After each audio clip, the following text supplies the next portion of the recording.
El programa general del 10º Congreso Internacional de la Lengua Española, dentro de los grupos de los temas centrales, grandes desafíos de la lengua española, mestizaje e interculturalidad, lenguaje claro y accesible, culturas digitales e inteligencia artificial. En esta reunión vamos a estar dentro del gran eje de la interculturalidad y también dentro del eje del mestizaje, ¿no? Entonces, presento a los expositores. El coordinador de esta mesa es el doctor Luis Andrade. Él es lingüista, profesor principal del Departamento de Humanidades de la Pontificia Universidad Católica del Perú. Él es doctor en lingüística con mención en estudios andinos por la Universidad Católica. Sus temas son dialectología, sociolingüística y literatura, con un enfoque especial en los Andes. Publicaciones principales, podemos mencionar su libro El castellano andino norperuano, una historia lingüística y social, publicado por el Fondo Editorial de la PUC con el Instituto de Estudios Peruanos. Es miembro de Número y vicepresidente de la Academia Peruana de la Lengua. Luego, la doctora Luisa Portilla Durán. Ella es licenciada en Lingüística en San Marcos, Universidad de San Marcos, magíster en Educación, magíster en Lexicología y Lexicografía, egresada en la Escuela de Lexicografía Hispánica de la Real Academia Española, egresada del doctorado en Literatura Peruana y Latinoamericana de la Universidad Nacional Mayor de San Marcos. Ha formado parte del equipo peruano que colaboró en la elaboración del Diccionario de la Real Academia Española 2001, la edición número 22, Diccionario de Americanismo de 2010, Ortografía de la Lengua Española 2010, Diccionario de la Lengua Española 2014, edición 23. A continuación, el profesor Felipe Guayguapari es magíster en Educación por la Universidad Nacional Mayor de San Marcos, egresado de la maestría y del doctorado en Lingüística con segunda especialización en Lingüística Hispánica, diplomado en Educación Intercultural, licenciado y bachiller por la Universidad de San Marcos, miembro del Grupo de Investigación Kaosasun de la Facultad de Letras y Ciencias Humanas de San Marcos. Ha participado aquí desde el año 2004 hasta el presente en 14 proyectos de investigación, de los cuales algunos ya han recibido publicación. Es autor de unos 10 libros publicados, 20 artículos, también publicados en diferentes revistas a nivel nacional e internacional sobre lengua aymara. Fue director de la Escuela de Lingüística de la Universidad de San Marcos en 2 oportunidades, entre los años 2000, 2004, 2007. Él ha participado como expositor en eventos nacionales e internacionales sobre lingüística aymara. Roberto Sariquiei es PhD en lingüística por la Universidad de La Trobe University, ¿no? Melbourne, Australia. Es actualmente profesor principal de la Pontificia Universidad Católica del Perú. Asimismo, es investigador asociado en el Instituto Max Planck para la Antropología Evolutiva y explorador de la National Geographic Society. Además, ha sido investigador en la Universidad de California en Berkeley, el Instituto Max Planck para la Antropología Evolutiva, el Collegium de Lyon y el Instituto Radcliffe de la Universidad de Harvard. Ha publicado más de 80 artículos científicos y libros sobre un amplio campo de temas relacionados a las lenguas indígenas peruanas y la diversidad lingüística, así como 4 poemarios. Andrés Napurí es estudiante de doctorado en lingüística en la Universidad de Nueva York. Asimismo, cuenta con una maestría en antropología social de la Universidad de Oxford, en Reino Unido. Es profesor auxiliar de la Universidad Nacional Mayor de San Marcos y en este último año ha sido investigador visitante en la Facultad de Lingüística, Filología y Fonética de la Universidad de Oxford, así como investigador doctoral de la Universidad de Humboldt en Berlín, Alemania. Actualmente es editor invitado de la revista Letras para un número monográfico sobre español amazónico junto con Margarita Jara. Ha realizado estudios de corte etnolingüístico y fonológico en relación con distintas sociedades amazónicas, en particular con Bora, Ashaninka y Shawi. Muy bien, los dejo ahora a cargo del doctor Luis Andrade, quien coordinará esta mesa. Adelante, doctor. Muchas gracias por la presentación, muchas gracias por la asistencia de todos ustedes y estoy encantado de compartir la mesa con colegas tan destacados, tanto de la Universidad Católica como de la Universidad de San Marcos. El tema del panel, como ustedes saben, es la influencia de las lenguas indígenas, tanto el quechua, el aymara, las lenguas amazónicas en el español, y yo he preparado algo así como un breve balance, como un breve marco que espero pueda englobar de alguna manera los temas más específicos que van a compartir los colegas posteriormente, de manera de darle cierta unidad al conjunto de contribuciones.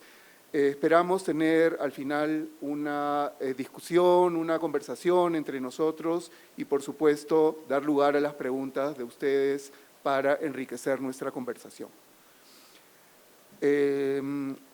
La influencia de las lenguas indígenas en el español peruano ha despertado interés desde muy antiguo. Basta revisar someramente la crónica de Bernabé Cobo, en la excelente edición que ha sido presentada en el marco de este congreso, para notar el interés del jesuita por el léxico aborigen, tal como ocurrió con muchos cronistas españoles. Y por el lado indígena, basta recordar la agudeza con la que Guamán Poma de Ayala sahería a los ladinos y anaconas por su manera de hablar el español, para destacar la atención y la ironía que los mestizos e indios más ilustrados le venían dispensando también al tema en su momento. Oveja chincando, decía Guamán Poma, pacat tuta buscando, mana tarinchos huiracocha. Así los imitaba el cronista de Lucanas a los yanaconas ladinos, armando una frase plena de gerundios en español que quería decir supuestamente: una oveja se perdió, dicen que no la encuentran al haberla buscado toda la noche. Sin embargo, el estudio sistemático de este problema, el de la influencia de las lenguas indígenas en el español desde la disciplina lingüística, es bastante joven en términos históricos. Creo yo que se remonta a finales de la década de 1970, con el trabajo pionero de Alberto Escobar, Variaciones sociolingüísticas del castellano en el Perú, del 78, y en particular con su distinción entre el español andino y lo que él llamaba el interlecto, una suerte de español aprendido de emergencia por migrantes sin educación formal completa que tenían al quechua y al aymara como primera lengua. Era, explicaba Escobar, un español que mostraba una acusada influencia del fonetismo, la sintaxis y el léxico del quechua y el aymara en su configuración, en una medida mucho mayor que su contraparte andina, convertida ya para entonces en norma regional en ciudades como Ayacucho, Cusco y Arequipa, como comprobaba por esos mismos años la profesora Inés Posiescot, entrevistando a docentes ayacuchanos. Desde la publicación de este libro clásico de Escobar hasta nuestros días han pasado ya 47 años y ha cambiado mucho nuestra percepción del problema. Hoy en día, la propia caracterización dialectal del español peruano difiere de la que él planteó, aunque siguen teniendo vigencia muchas de sus intuiciones y acertos. De este profesor sanmarquino, quien fue miembro destacado de la Academia Peruana de la Lengua y quien justamente fue incorporado en el 76 con un discurso en el que ya adelantaba la noción de interlecto y su supuesta diferencia con el español andino propiamente dicho. Un detalle curioso es que lo recibió el académico José Jiménez Borja, quien a mediados de los años 40 había escrito muy preocupado desde un purismo de cuño positivista sobre lo que él llamaba el problema del bilingüismo en el Perú.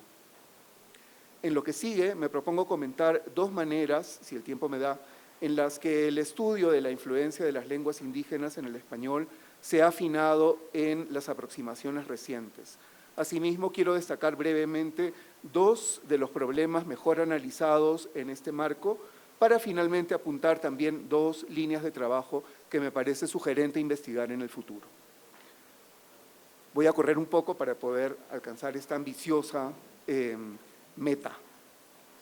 En primer lugar, creo que estamos ya lejos de los extremos de los primeros años en el estudio de este problema, que como demostró Germán de Granda, estaban guiados por posiciones ideológicas antagónicas. Por un lado, las posturas llamadas hispanistas, que veían con un sesgo de escepticismo cualquier planteamiento acerca de la influencia efectiva de las lenguas originarias en el español americano.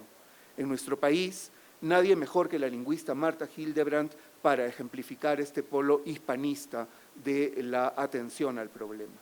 Por otro lado, estaban quienes, llevados por un entusiasmo indigenista y sin un análisis pormenorizado, inflaban la cuenta de palabras y características nativas supuestamente prestadas al español y hacían pasar por influencias de las lenguas originarias rasgos que bien podían entenderse como retenciones de estructuras y elementos de variedades antiguas del español, o bien como indigenismos de otras lenguas originarias como el náhuatl y el taíno, que fueron traídos por los conquistadores tempranamente.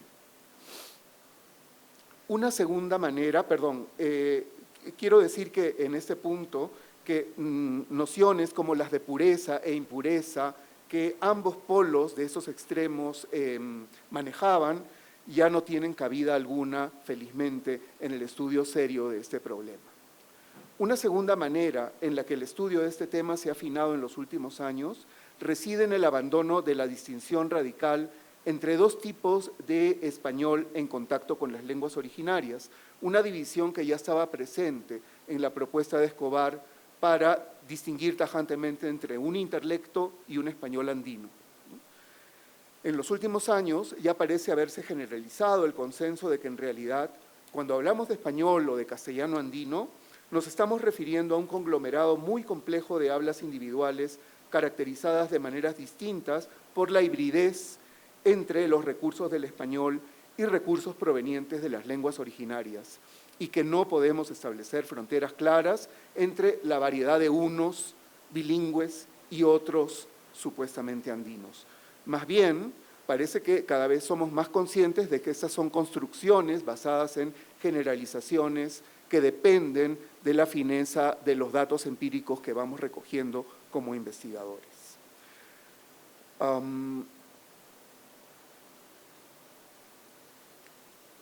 Y es que, como suele suceder con el abordaje de cualquier problema científico o académico, en el estudio de esta influencia se trata de lograr un balance delicado entre reflexión teórica, esas generalizaciones apropiadas, y evidencia empírica, los datos obtenidos de manera confiable y ética que respaldan dichas generalizaciones.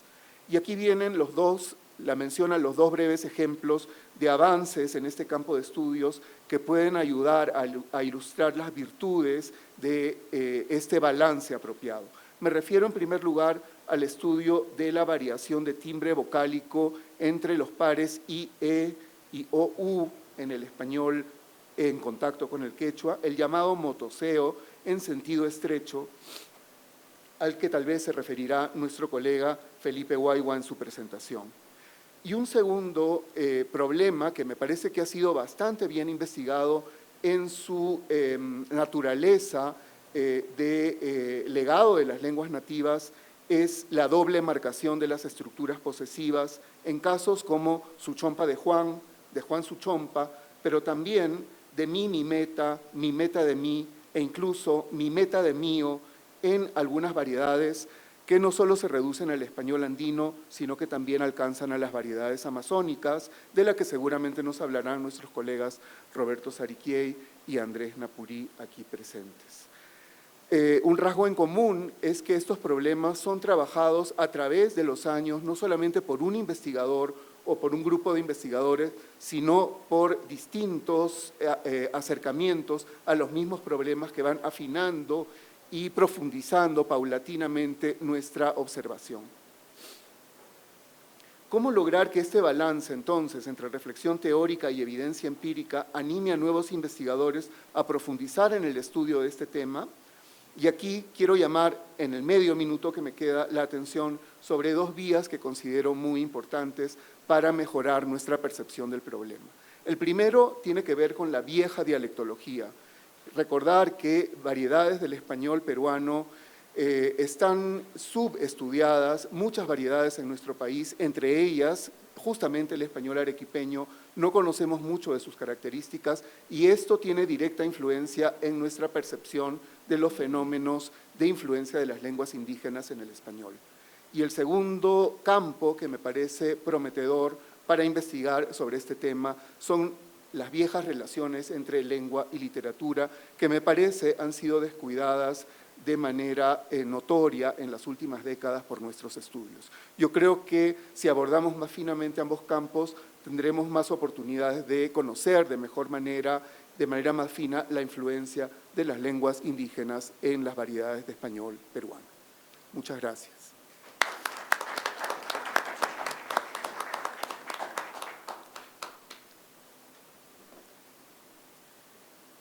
Le cedo la palabra entonces a nuestro colega Felipe Guaigua para que continúe con este panel.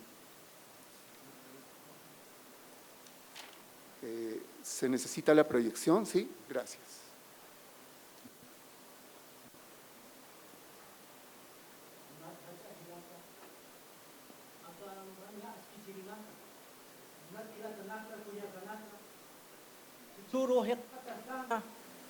Camisasa Aymar Arusaja, Castellano Royan Hachi, Hayuka Unjañataki. Señores representantes de este evento, así lo mismo, digna concurrencia. Hoy día vamos a ver en qué medida la lengua aymara mancha, tiñe, filtra al castellano.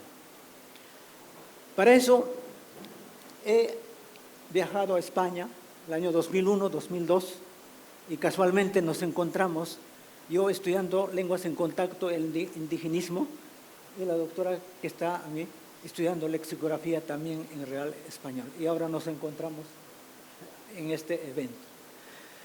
Bien, en la presente investigación vamos a observar por qué existe llamado interferencia, el mejor denominado la convergencia entre el castellano y el aymara. Para eso hemos investigado en la zona aymara de Puno, Moquegua y Tacna, con los alumnos de primaria, ¿no? Hemos entrevistado en número 30 alumnos. En esta comparación, entonces, presentamos lo que se llama tipología o características del aymara, como también características del castellano.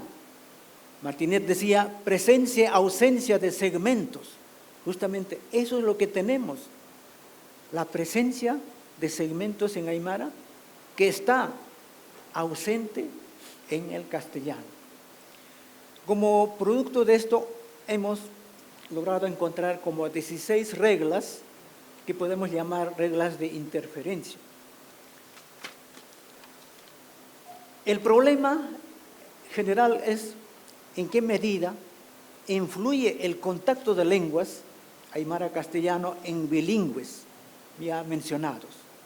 Como problema específico, ¿cuál es entonces la relación entre castellano y la lengua aymara? ¿Existirá diferencia entre bilingüe coordinado y bilingüe incipiente? ¿Habrá diferencia entre un grupo alfabetizado y no alfabetizado? Como objetivo, como objetivo general nos planteamos comprobar esa influencia del contacto de lenguas en la pronunciación en los niños bilingües en los lugares ya mencionados. Como específico, determinar la relación castellano-aymara y asimismo determinar esas diferencias que puede haber entre bilingüe coordinado y bilingüe subordinado. Como marco teórico, manejamos la teoría de lenguas en contacto, que data pues de los años 1953, a través de Adolfo Weinreich. Más adelante, este estudio, llamado también como convergencia, y Zimmerman nos habla de la contactología. Entonces, una forma de contactos o convivencia puede traer ciertos problemas.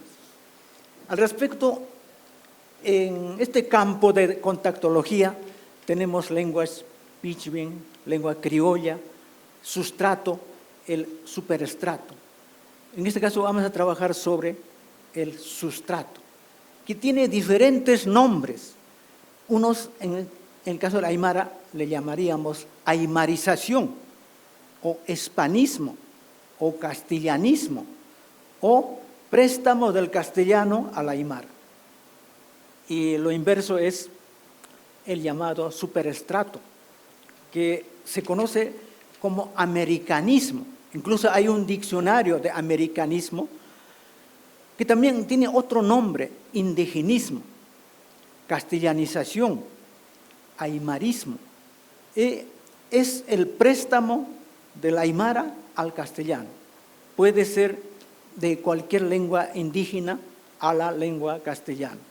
Otra teoría que usamos es el indigenista. Ya había anunciado Rudolfo Lenz en 1892 que el castellano está manchado de la lengua mapudungun. Pero Menéndez Pidal contradice. Él dice que no, es el castellano arcaico, castellano antiguo. Entonces siguen a esta corriente Rosenblatt, Amado Alonso, Schumacher es una alemana que ha investigado también el castellano de Puno. Y los otros, bueno, ahí tienen una lista de Cuervo, Damaso Alonso, John Lipski. Ellos defienden que la lengua indígena filtra al castellano, ¿no? Como podemos llamar la influencia de la lengua. Y el otro aspecto que tomamos es la lengua aymara. La lengua aymara ya tiene un alfabeto oficial desde 1983. Tiene sus propias tipologías, todo a la inversa a la lengua castellana. También a nivel de la educación, yo cuando estaba en España, en la Universidad de Madrid, los profesores me decían, encargar a los docentes que no maltraten a los niños bilingües diciendo que es un bruto, que no sabe, que es un sonso, porque primero el profesor tiene que saber el tipo o la característica de la lengua indígena. Recién decir al niño que tú eres bruto, que no sabes castellano y así. Entonces, en este caso, la incidencia pedagógica consiste en eso, que el profesor debe ser consciente porque el niño, bueno, acá en el Perú llamamos motoseo, en España no conocen esa palabra motoseo. Entonces, acá en el Perú podemos decir por qué un niño motosea, ¿no? El otro lado es la interculturalidad que ya había explicado en la mañana la otra profesora, entonces no me voy a concentrar en este aspecto.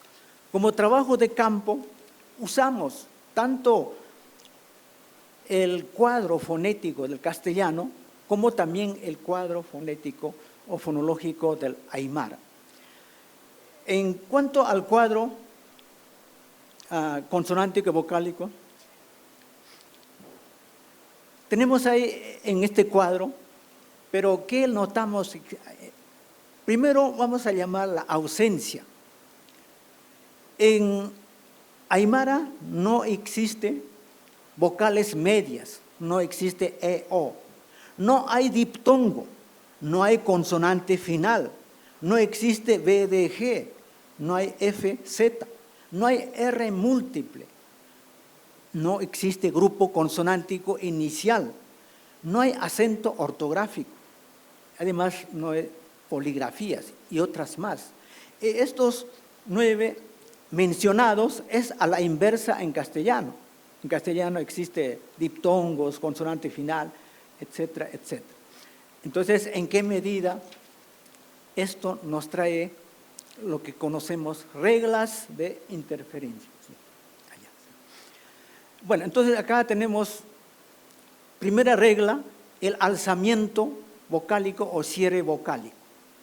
El aymara hablante, es decir, los niños, en vez de decir tijera, tijera, o en vez de decir ¿qué te pasa?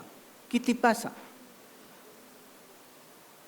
Y otra es la alternancia vocálica. En vez de tener la I, la U bien pronunciada, a pesar de que la palabra misa, ritual, se pronuncia con I, pero ellos dicen mesa. Cura realizará una mesa. O también dicen misa. Entonces, esa alternancia está explicada porque en aymara la EO no es fonémico, no es fonema. La tercera regla, monoptongización de los diptongos. Las palabras como fiesta pronuncianse como fista, o fuentes, puntiza. Y también la yod como la semiconsonante ayuda en esos casos para romper este diptongo. Bueno, así suavemente ahí en el cuadro podemos ver como 16 reglas. Entonces solamente me voy a dedicar a ver las conclusiones, aunque ya estamos sobre la hora, ¿no? Entonces, en conclusión, decimos que la lengua castellana es una lengua oficial que se usa en colegios, universidades, mientras la lengua aymara es etnocultural, símbolo de nuestra cultura, pero depositaria de conocimientos, saberes de una cultura que se forjó muchos años. No quiero dejar de expresar que aymara ha sido hablado por los llamados cuyaguas de Arequipa. Arequipa es cuna de la lengua puquina, de la lengua aymara, posteriormente quechua y finalmente castellano. Entonces, los estudios que uno debe emprender es por qué el castellano de Arequipa, llamado longo, tiene un matiz muy importante. Igual el castellano de Puno, un matiz muy importante que Juan Carlos Godense ha presentado en su tesis.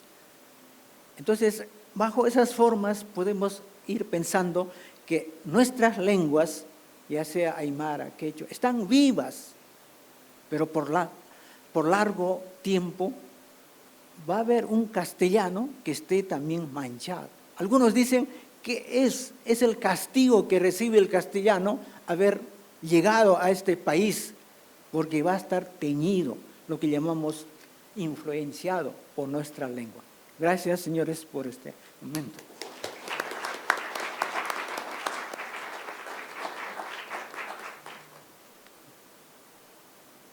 Gracias, profesor Guaigua. Pasamos a la presentación del profesor Andrés Napurí.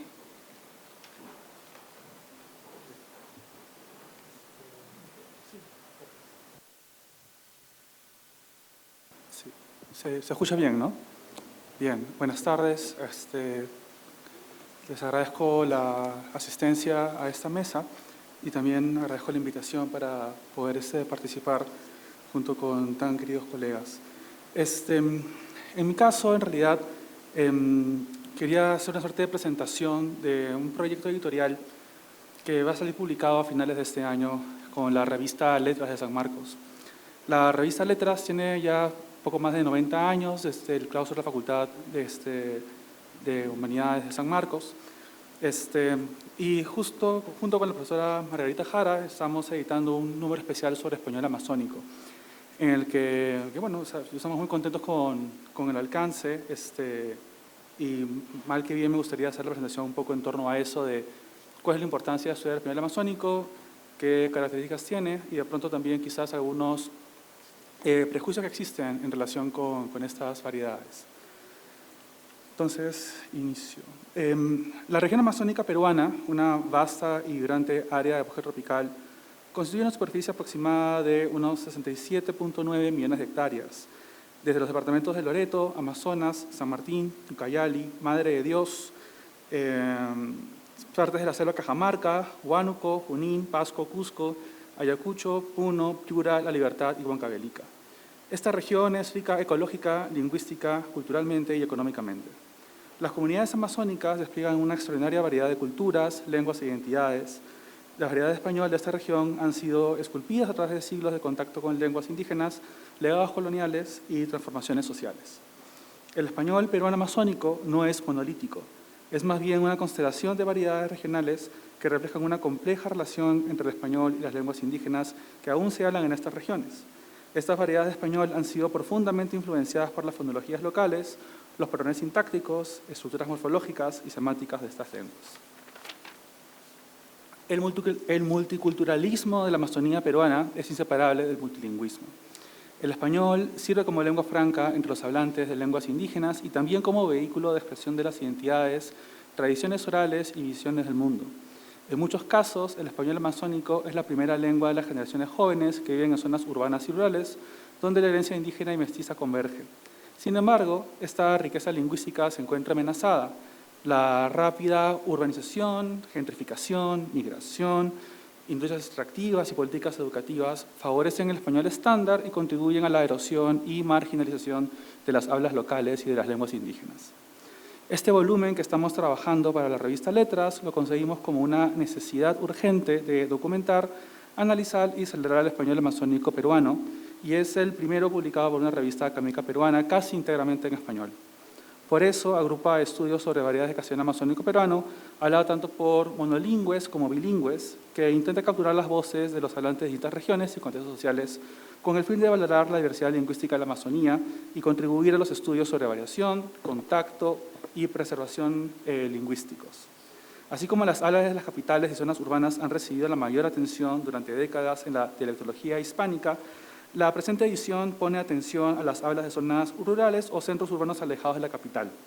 Los estudios reunidos en ella buscan reconocer a los hablantes cuya lengua y variedades dialectales portan el conocimiento de, su territorio, del conocimiento social y reafirmar la importancia lingüística de la documentación como una herramienta de sostenibilidad cultural y comprensión académica.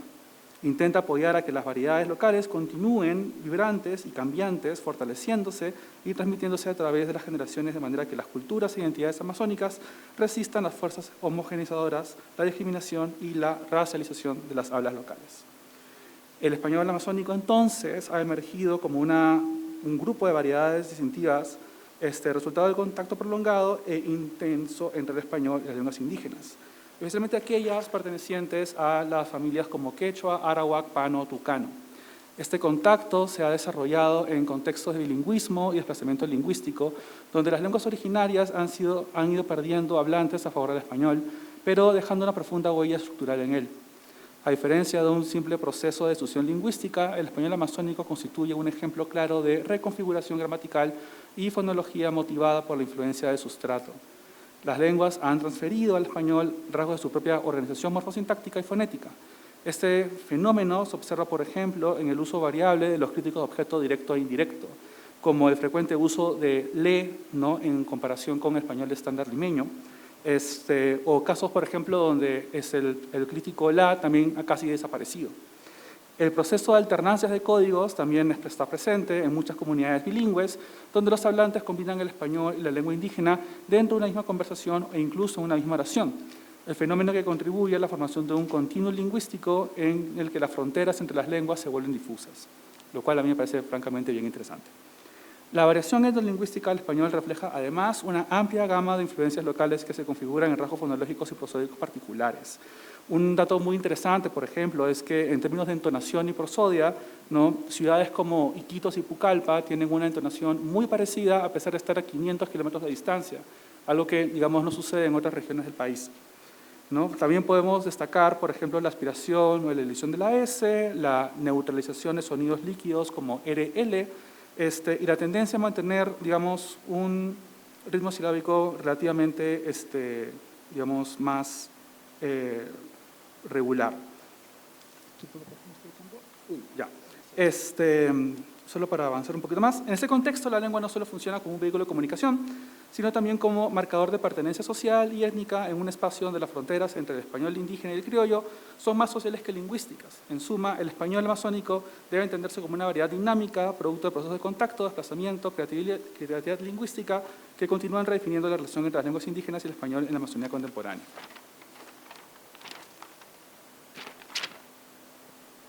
Me perdí. Esta es la última. Perdón, ya. Las distintas investigaciones agrupadas en esta edición recogen producciones orales y escritas producidas por hablantes monolingües de español peruano amazónico, por hablantes que se identifican como tales y por otros que interactúan con ellos en estas redes. También se incluye una variedad de trabajos con participantes bilingües que tienen una lengua amazónica como primera lengua y el español u otra lengua indígena como segunda lengua. En cuanto a las contribuciones en las cuales participan hablantes monolingües de español peruano amazónico, Elías Ulloa, por ejemplo, presenta estudios de la ciudad de Pucallpa, donde reporta que la espirantización, este cambio de B a una B mucho más ligera, es distinto al reportado en otras variedades del Perú, ¿no? Para él, esta espirantización sucede casi siempre ante una vocal acentuada. Rosa Vallejos, por otro lado, aborda un estudio sobre hablantes de Iquitos, que son hablantes también de herencia de Cocama y viven en comunidades ubicadas en el mismo departamento. Ella con su colega Miriam Alemán reportan, por ejemplo, que en el español de Iquitos los demostrativos como ese y este tienen un uso más frecuente con entidades animadas y con mucha frecuencia se usa para rastrear referentes anafóricos. También rompen con el mito de la discordancia de género como característica marcada. La muchacha estaba llorando, esa era su hija de mi tía, esos perros de la calle traen la peste, pues, nos permitió con esa emoción, vio todo y siguió como si nada, eso no le importaba. Con respecto a los artículos con colaboradores bilingües, el trabajo de Cruzate recoge información lingüística de hablantes de español amazónico de la provincia de Maynas, Coronel Portillo, Leoncio Prado y Chanchamayo. Fafulas y sus colegas reúnen datos de hablantes bilingües de Illagua español, provenientes de la comunidad de comandancia residente en Iquitos. Leno Tuesta aporta también una muestra interesante de profesores bilingües que tienen como una lengua indígena, que tienen como primera lengua una lengua indígena y que luego se han convertido en profesores bilingües de EIBs, ¿no? Reyes también proporciona datos de hablantes bilingües, nomatzia en español, en el distrito de Pangoa, en la provincia de Satipo, y Liliana Sánchez, José Camacho y Mayer reúnen un corpus de español de hablantes bilingües shipibo español, residente en Cantagallo, en la comunidad nativa de Patria Nueva, y Ayánica español en las comunidades de Arizona, Portillo y Puerto Copa, y en el Valle del Perené y en la ciudad de San Ramón. Como ven, son un montón de variedades que están siendo consideradas para este volumen. Sobre este último estudio, también quiero resaltar que se centran, por ejemplo, en estos críticos que mencioné hace unos minutos. Muestran, por ejemplo, que en el español en contacto con el Ayénica, el Perené, hay una preferencia por el le botó al agua, este niño le está llevándole, mientras que, por ejemplo, en el español hablado por shipibos de Cantagallo, hay más bien una neutralización del género masculino y femenino y se prefiere usar lo, de manera que, por ejemplo, en un registro shipibo español hay usos de le, se, lo, mientras que Ayánica español es que le, lo y la, ¿no? Ambas son leístas, pero este leísmo es sin duda diferente. Ya para cerrar, la investigación sobre el español amazónico no solo contribuye a una mejor comprensión de los procesos de cambio y variación lingüística, sino que también tiene un profundo valor social y político. Estudiar esta variedad implica reconocer las voces y experiencias de comunidades históricamente marginadas, cuyas lenguas y saberes han modelado el paisaje lingüístico del Perú y de toda la región amazónica. Continuar con estos estudios exige una colaboración constante entre lingüistas, antropólogos, educadores y sobre todo los propios hablantes, quienes son los portadores del conocimiento lingüístico y cultural. La documentación y el análisis del español amazónico, junto con las lenguas indígenas que lo nutren, representan un acto de justicia social, reivindican la legitimidad de formas de habla frecuentemente estigmatizadas y promueven una visión más inclusiva de lo que significa hablar español en contextos multiculturales. Muchas gracias por su atención y su tiempo. Muchas gracias, profesor Napurí. Y ahora es el turno de la profesora Luisa Portilla, quien también tiene unas diapositivas, por favor, para proyectar.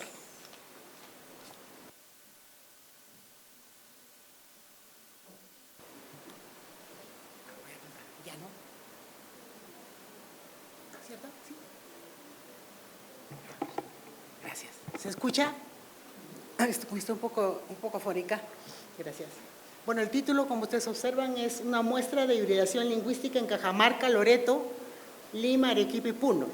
Este estudio que estoy presentando aquí realmente es un consolidado, una revisión a partir de 5 tesis del Grupo de Investigación Estudios Lingüísticos y de Lingüística Interdisciplinaria, EDLI, el grupo de investigación que dirijo en la Universidad de San Marcos. Entonces, las tesis que ustedes van a observar corresponden a tesistas de San Marcos. Perdón, no avanza.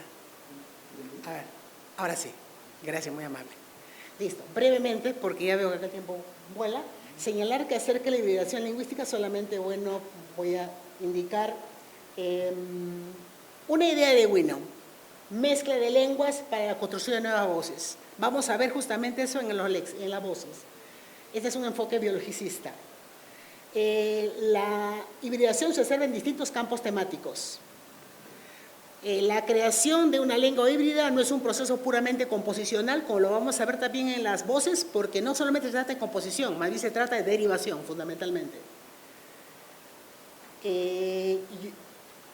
Y ahora sí, creo que paso para ganar tiempo. Acerca de qué ha sucedido, señalaré a Cerrón, imposición del castellano sobre el quechua como medio de comunicación, como una de las razones por las cuales se produce la hibridación lingüística. Razón que presenta García, la hibridación se produjo a partir de la conquista también. Y la hibridación lingüística se evidencia la concurrencia de variedades lingüísticas, ciertamente en un mismo territorio. Eso es justamente lo que se prueba en las tesis.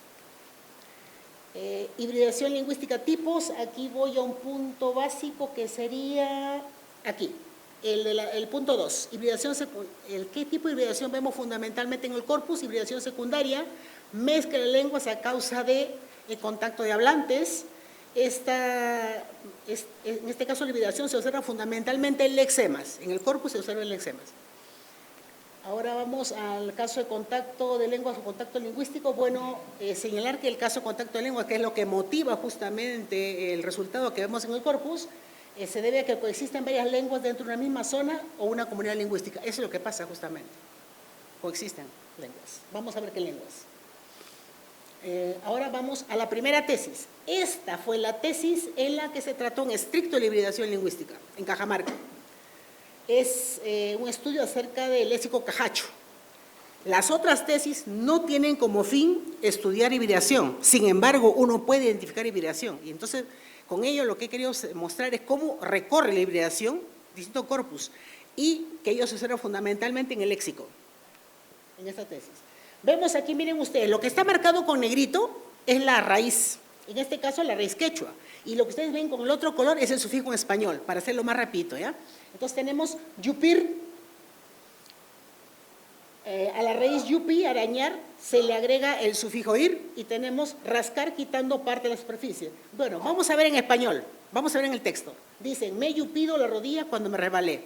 Está la raíz en español y la terminación la raíz en quechua, perdón, y la terminación en español. Rambar, rampa y conducir en quechua, el sufijo ar. Y dice, rámbalo antes de que se caiga, sujétalo con las manos antes de que se caiga.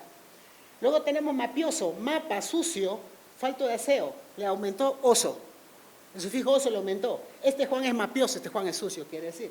Shilpido, shilpi, deshilachado, el quechua, le agrega idoado, que tiene hilachas. Vamos a ver el ejemplo. Cámbiate de falda, que está toda shilpida. Quiere decir que está con flequitos, con flequitos.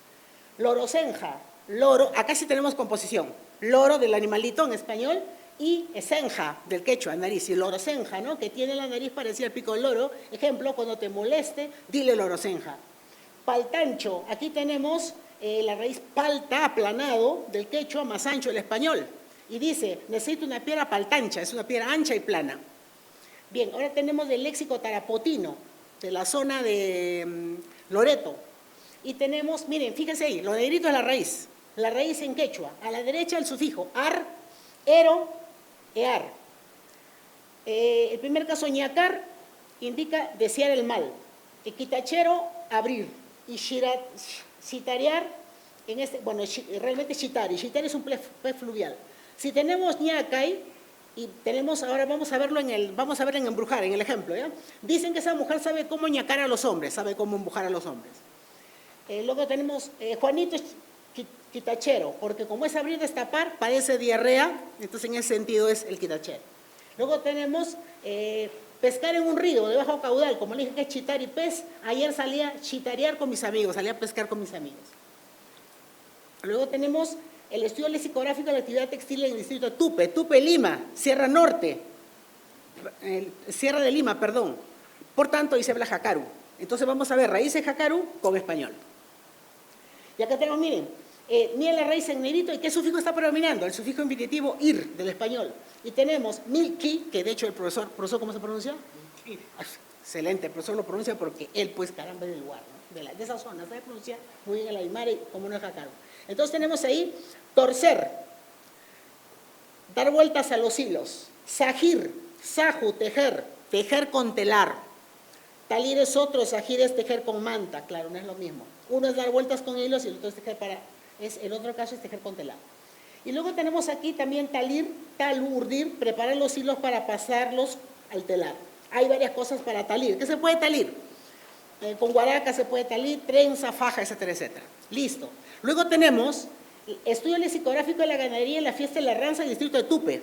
Ojo, fíjense, en el otro caso ha sido lo textil, jacaru, Tupe, Lima. Ahora tenemos la fiesta de la Ranza, la vaca, porque ellos quieren mucho a la vaca. Listo. Entonces acá tenemos, fíjense, chaluna, de la aymara, la carne seca, pero la terminación es ar. ¿Qué sentido tiene? Salar y secar la carne al aire libre. Lo chalunamos, carne de vaca, de oveja, le hacemos secar descuartizando, es el ejemplo. Vaca taqui, bien interesante. La raíz vaca, el español, más taqui, que en quechua es cantar, entonar un canto. ¿Cuál es el sentido? Género musical en honor a la vaca. Vaca taqui, bailamos. ¿Ven? Para la fiesta. Y esto es bien interesante también. Guajaira, huaca, vaca, del español, más jaira, baile. Sentido, baila el compás del bacataque. Vamos a Guajaira. ¿Listo? Y luego tenemos, acá estamos en Arequipa, el lexicolonjo.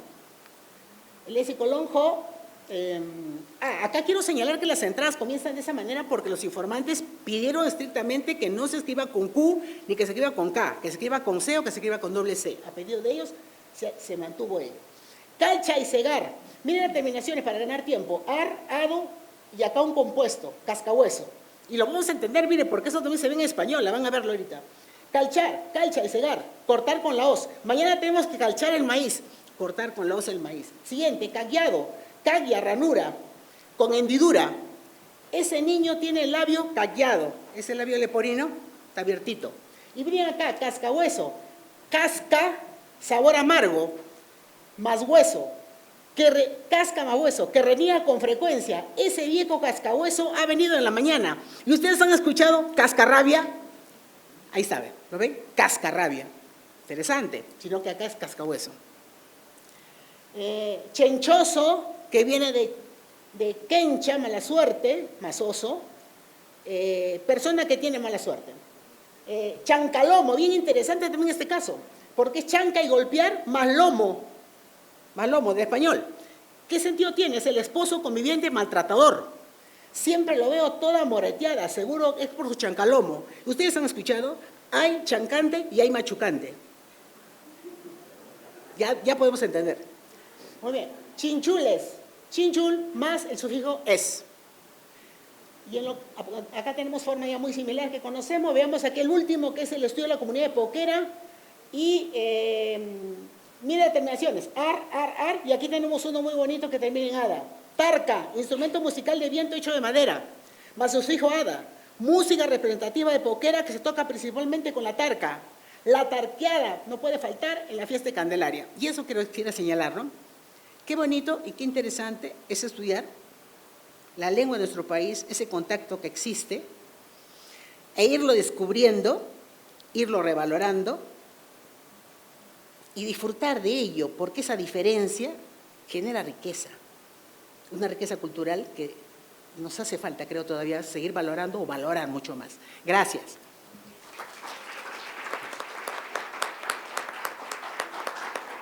Muchas gracias, profesora Portilla.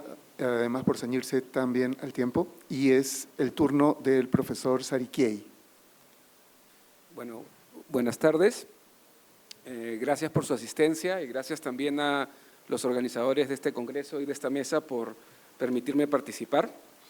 Yo he preparado un pequeño texto al que le puse las palabras fluyen, van y regresan, una mirada al léxico de la medicina indígena y al contacto lingüístico en la Amazonía central del Perú, básicamente Ucayali. Y lo voy a leer hasta que me den los 10 minutos. Hace más o menos 20 años viajé a Pucallpa con un profesor universitario, convertido ahora en un gran amigo, en el marco de un proyecto de investigación que implicaba trabajo de campo en comunidades Shipibo-Conibo. En ese viaje, mi profesor tenía un dolor permanente en la rodilla y uno de nuestros contactos, el entonces joven Ronald Suárez, hoy prominente cineasta indígena, nos ofreció traer a su tía, una sobadora, entre comillas, experimentada, para tratar la rodilla adolorida. La primera pregunta de parte de nosotros fue, claro, ¿qué era una sobadora? Entendimos que era una suerte de masajista, pero en realidad estábamos lejos de comprender la naturaleza verdadera de este concepto. Sobar es tanto tratar un músculo contracturado como mover un hueso dislocado fruto de un accidente. Es una suerte de combinación entre dar un masaje y llevar a cabo un ajuste quiropráctico. Las diferencias, sin embargo, no terminan allí. El sobador o sobadora aprende su oficio dietando plantas medicinales ancestrales que le transmiten el poder y el conocimiento para tratar el cuerpo de un paciente.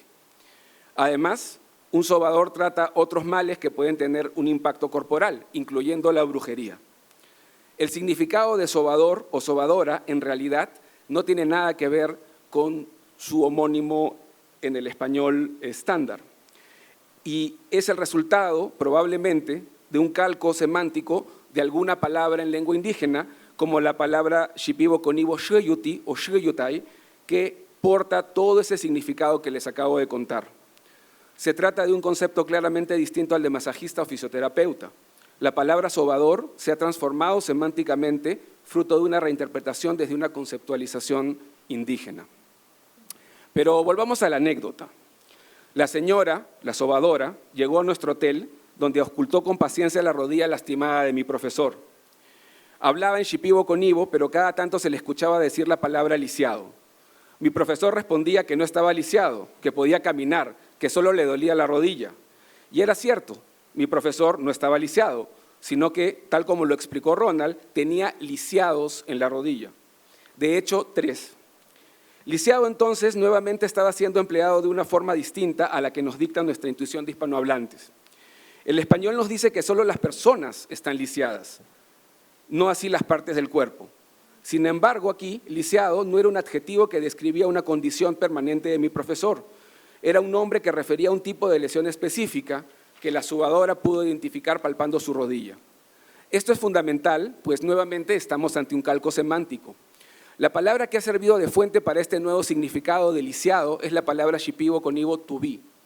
Un tubí puede ser ciertamente un hueso dislocado que puede generar una protuberancia, pero puede ser también una contractura o cualquier otro tipo de tumor, bola, pelota, bolita de grasa, cualquier cosa que el sobador identifique con un sencillo proceso de palpado. Su origen es diverso, puede ser el fruto de una caída, una lesión, una pena, una tristeza o un acto de brujería. Lo importante es que la palabra lisiado, como la palabra tubí, contiene todos esos significados. Solo para terminar esta anécdota, debo contarles que mi profesor se negó al tratamiento que le ofrecía la sobadora, pero que yo me he dejado tratar varias veces por sobadores luego de eso y que su oficio es realmente útil para el alivio del dolor, sea este físico o espiritual. La cantidad de lisiados que los sobadores han encontrado en mi cuerpo ciertamente no me enorgullece. Pero siguiendo por este viaje, que relata algunos pequeños descubrimientos lingüísticos obtenidos sin buscarlos a lo largo de muchos años, otra palabra que resuena en mi cabeza como un ejemplo de préstamo semántico es curioso. Sí, curioso, tal como suena. Una tarde, cuando yo sentía un malestar, una abuelita Shipibo-Conibo me sugirió que fuera a buscar un curioso, no un médico, no un curandero, que es una palabra ampliamente utilizada en el español amazónico, sino un curioso. La palabra, de hecho, está registrada en el diccionario de Alberto Chirif, que está presente en el público y es un gran honor tenerlo aquí, quien nos dice: el término se aplica también para referirse a curanderos y brujos que poseen conocimientos adquiridos por curiosidad propia sin haber sido enseñados por otros. Y ciertamente esta es una excepción cercana a la que yo he podido encontrar a lo largo de mi trabajo sobre las prácticas medicinales del pueblo Shipibo-Conibo. Sin embargo, un curioso es principalmente alguien que no se ha iniciado en las dietas que nos ponen en contacto con los seres espirituales que cuidan a las plantas maestras. No es tanto que haya aprendido por sí solo o de otros, sino que lo define es que no haya dietado una cantidad de plantas suficientes para convertirse en un verdadero médico. Esta distinción es muy similar a la que se establece en lengua Shipibo-Conibo, no idéntica, pero similar, entre Mwirraya y Unaya. El primero es el médico iniciado a través del consumo sagrado y respetuoso de ciertas plantas maestras. El segundo es el médico que conoce de las plantas, pero no ha establecido un vínculo profundo con ellas. Entonces, el curioso se distingue del médico porque no es un Mwirraya, no ha dietado las plantas maestras para que ellas le revelen su conocimiento. La palabra médico, que también se usa en el español amazónico, es más cercana a la idea de Mwirraya, al menos en el uso del español que hacen los Shipibo-Conibo. Entonces, la distinción entre curioso y médico es altamente similar a la distinción entre Unaya y Mwirraya, como les acabo de comentar, y esto es otro potencial calco semántico, al menos hipotético. De hecho, la palabra médico es usada sistemáticamente por los cantos curativos que se entonan en las bellas ceremonias en las que se consume la bebida de ayahuasca. Estos cantos son conocidos en el castellano amazónico como ícaros, y existe además el verbo icarar, documentado también en el diccionario de Chirif. Las formas ícaro e icarar son palabras de raigambre tupí-guaraní y se asocian etimológicamente de manera inequívoca con la palabra icara del Cucama Cucamiria, que significa cantar, tal como está documentado también en el diccionario de la lengua cucama, compilado por Rosa Vallejos y Rosa Amías. La palabra ícaro ha penetrado también en el idioma Shipibo-Conibo y es usada habitualmente por los médicos de este pueblo indígena. De hecho, en más de una oportunidad la he escuchado como forma femenina, es decir, icara o icarita. Un chamán te puede preguntar, un médico, ¿te gustó mi carita? ¿No? Y se refiere al ícaro, lo que refuerza aún más el parecido con la forma cucama propuesta, que también es consignada como etimología por el diccionario de Chirif. Ícaro o icara no es la única palabra indígena introducida al español amazónico en el campo de la medicina tradicional. Sin embargo, las otras palabras más naturales, más frecuentes, provienen del quechua, al menos en su mayoría. Una de ellas es, por ejemplo, arcana o arcanear, que viene de la palabra jarcana o arcana, una forma nominalizada de un verbo que significa proteger, impedir, cerrar o atajar. La forma arcana también tiene un uso masculino en el español de la medicina indígena, es decir, que arcana alterna con arcano. Y aquí surge un efecto muy interesante, pues arcano es una palabra existente en el español, de origen latino de hecho, que según el DRAE significa misterio, cosa oculta y muy difícil de conocer. Entonces surge aquí un efecto muy interesante, casi mágico, pues los arcanos o arcanas del médico tradicional son también secretos, poderes misteriosos que emanan de su sabiduría y su relación con las plantas maestras. La forma masculina de arcana, es decir, arcano, refuerza entonces ese carácter misterioso y casi sagrado de ese componente esencial de la curación tradicional. Los médicos, luego de limpiar y hacer florecer a su paciente, lo cubren con estos arcanos misteriosos que cierran como una suerte de candado espiritual el trabajo de curación. Dicho sea al pasar, el cambio de Ícara a Ícaro también tiene un efecto similar, pues, como sabemos, Ícaro es un personaje de la mitología griega capaz de volar cerca del sol, y es una etimología popular que he escuchado alguna vez. Me voy a saltar una parte, y claro, en este contexto no es posible dejar de mencionar la palabra ayahuasca, que refiere en el español amazónico peruano a la liana Banisteriopsis capi, cuyos poderes son bien conocidos a nivel global. Este es otro préstamo que nos llega del quechua. Ayahuasca quiere decir liana de los muertos o espíritus, y es un claro reflejo de los poderes que se le atribuyen a esta planta sagrada. Pero aquí la pregunta cae de madura. ¿Por qué esta planta de origen amazónico y tan importante para la cosmovisión amazónica recibe un nombre en quechua? La respuesta es fascinante y abre una historia que no voy a poder contar aquí por obvias razones de tiempo. pero tiene que ver con el hecho de que ni en Shipibo ni en Cucama existen palabras específicas para ayahuasca. La palabra en Shipibo para ayahuasca es nishi, que es el término genérico para liana o bejuco. Y es muy claro que los shipibos probablemente, esto no es muy claro, pero es probable, aprendieron y conocieron el uso de la ayahuasca en el contexto de un contacto con pueblos tupí-guaraní que habría tenido, según la evidencia arqueológica, hace unos 500 años de antigüedad. Los shipibos aprenden a usar la ayahuasca, pero aprenden también a no darle un nombre específico, sino a usar un nombre genérico para nombrarlo. Ayahuasca, palabra quechua con una historia paralela, tiene la ventaja de ser un nombre especializado para esta liana en particular, y eso podría explicar su uso extendido en la actualidad, cuando representa el nombre más usado incluso internacionalmente para la Banisteriopsis capi. Y bueno, eso es un poco lo que yo quería contarles. Son algunas ideas que tienen que ver con cómo ya se han mostrado muchos casos de préstamos donde se presta la forma, pero yo quería también resaltar un poco estos casos donde lo que parece que está en juego y en negociación en este espacio cultural tan bonito es la estructura y los sistemas de significados. Muchas gracias. Muchísimas gracias a todos los participantes por las ideas que han compartido con nosotros y con el público, y felizmente, como hemos sido estrictos con el tiempo, tenemos alrededor de 10 minutos, un poquito menos, para las preguntas del público. Si es que tienen a bien alguna curiosidad o pregunta para alguno de los expositores.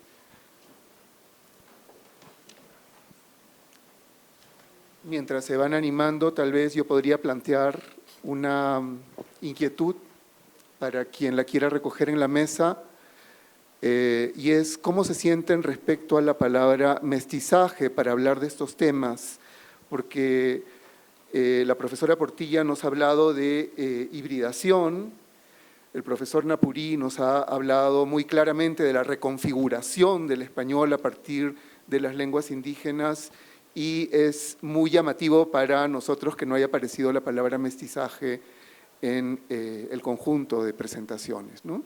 Es una idea que quería dejar sobre la mesa.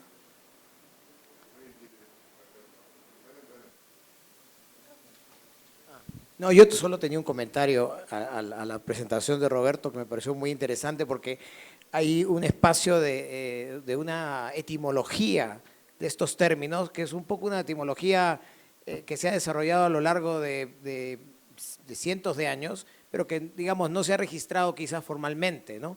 Como se ha registrado la etimología del español y de otras lenguas, ¿no? O de lenguas de raíces latinas en nuestro caso, ¿no? Pero el caso de Arcana me parece un caso además precioso.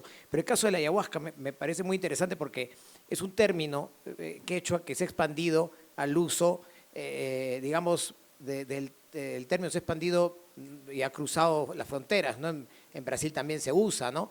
Pero, digamos, es muy interesante, creo, analizar cómo, no solamente como has estudiado tú, digamos, el uso de la palabra, sino cómo se ha expandido culturalmente, ¿no? No sé si has podido indagar un poco en esto, porque me parece muy interesante la historia etimológica, si podríamos llamarlo así, o cultural y etimológica, de un término tan usado y a veces sobreutilizado, el término ayahuasca, ¿no? Es bien interesante lo que comentas, ¿no? Y sobre ayahuasca, esto tiene que ver, o sea, hay otras palabras para ayahuasca en América Latina, yagé, capi, hay otras palabras que también tienen raigambre, de hecho, de lenguas indígenas y se usan en otros países, pero yo creo que la extensión o el hecho de que la palabra ayahuasca haya ganado la carrera tiene que ver con la fama que tienen los médicos peruanos, ¿no? Y particularmente los médicos shipibos. Y yo creo que, claro, la ventaja comparativa que tiene ayahuasca frente a nishi es que nishi es cualquier bejuco. Y la palabra ayahuasca refiere específicamente a este bejuco en particular, a esta planta en particular. Y lo interesante también es que en Iquitos, en Pucallpa, hay también una tradición fuerte de médicos tradicionales mestizos o médicos tradicionales que fueron cocamas y que ya no se identifican con cocamas, ellos probablemente han introducido también la palabra ayahuasca, ¿no? Pero ciertamente la palabra ayahuasca tiene ahí una historia bonita para ser contada, ¿no? Sí. Respecto a lo que acaba de decir Luis, me parece interesante que no hayan utilizado la palabra mestizaje. Supongo que en el ámbito de la lingüística hay términos más precisos como hibridación o como calco semántico, ¿no?, que ha utilizado Roberto. Y la idea esta del mestizaje tiene pues una, digamos, historia más culturalista, más racialista, que puede llevar a, ¿no?, aunque se entiende que lo híbrido y el calco suponen mezcla, interferencia, etc. Yo quería que Roberto desarrollara más esta categoría de calco semántico porque me parece muy productiva para el análisis. Sí, es un tipo de cambio lingüístico, entre otros, ¿no? Básicamente lo curioso es que en estos casos que he tratado de mencionar, que hay muchos más que también he esquivado, tienes una palabra en español, lisiado, sobador, son palabras del español, y lo interesante es ver cómo empiezan a usarse, ¿no? Y cuando se empiezan a usar y empiezas a profundizar en su uso, en su significado, en las prácticas que están alrededor de estas palabras, encuentras un significado que va más allá de la palabra española. Y, sí, o es diferente o enriquece, ¿sí? Y luego ocurre que al menos para sobador y para lisiado están las palabras shoyuti y tubi, que son semánticamente muy parecidas al significado que estas palabras tienen en castellano, ¿no? Pero claro, esto podría formularse de forma más estructurada, ¿no? Pero es un poco esa es la idea. Sí, yo quisiera referirme a un hecho que me parece importante, que lo he mencionado en algún artículo.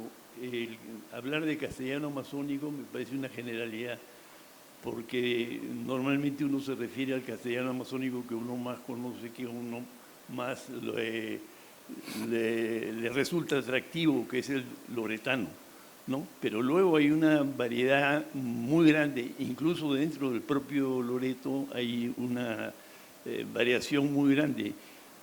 Y a mi modo de ver, como lo mencioné hace un par de días en una ponencia, el castellano que han desarrollado los cucamas se ha convertido en una lengua indígena, en tanto no solamente la cantidad de términos que tiene provenientes de la lengua cucama, sino el poder de identificación que tiene esa lengua con las personas que la hablaban, porque el cucama no se habla más como lengua de relación. Ahora, respecto al tema del quechua, yo creo que es bien interesante, es la lengua más poderosa en la conformación de este castellano regional y influye también en cuestiones como la fonética. Cuando yo escuché la primera vez la palabra huasaí y la palabra huacapú, huasaí es un fruto y un árbol, y huacapú también, pensé inmediatamente por el hua, que era quechua, ¿no? Es tupí, y el original es azaí y azapú, ¿no?, que lo han fonetizado, digamos, si vale el término, para darle idea de que se trata de palabras del quechua. El quechua ha sido tan poderoso que ha entrado en Brasil, en el diccionario de, ¿cómo se llama este señor? Buarque de Holanda, no el cantante, no el compositor.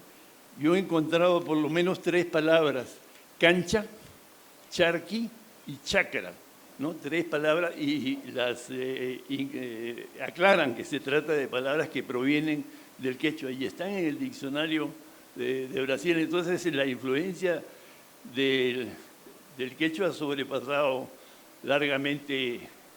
Por cierto, pucho, que es una palabra que se usa mucho en Argentina, también es de origen quechua, ¿no? Bueno.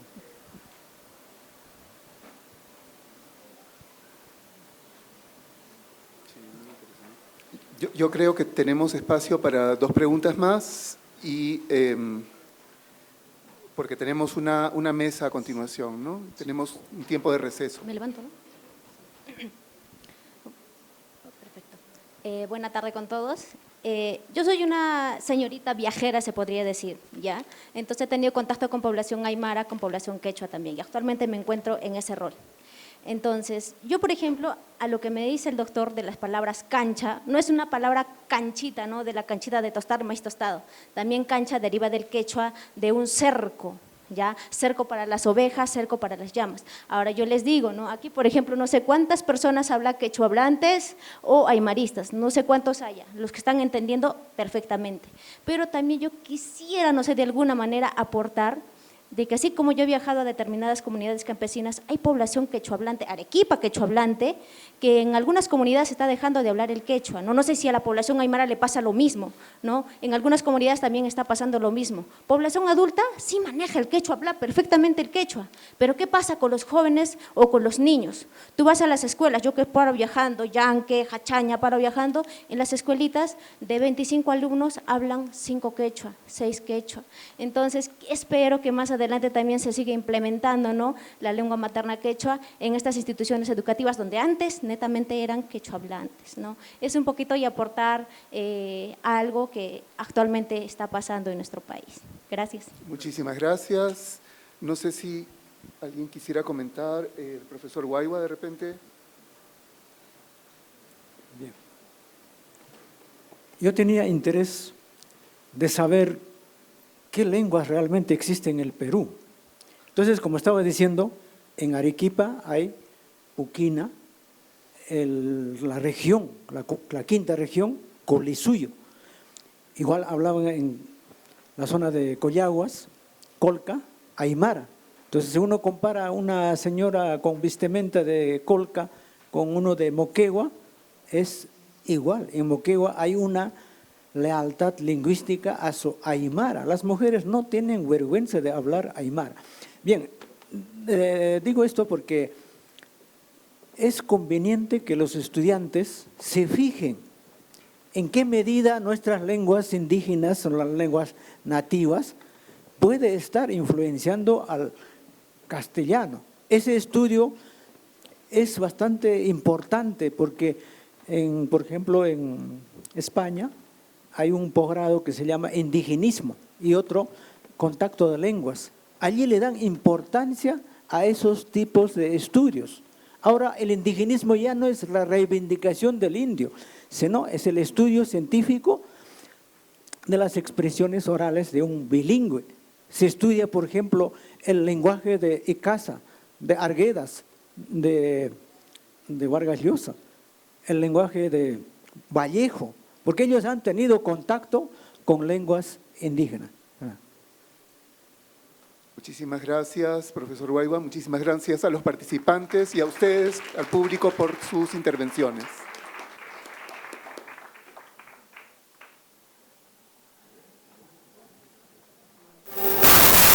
Arequipa, ciudad de tradiciones y de gente laboriosa, será el escenario del próximo Congreso Internacional de la Lengua Española.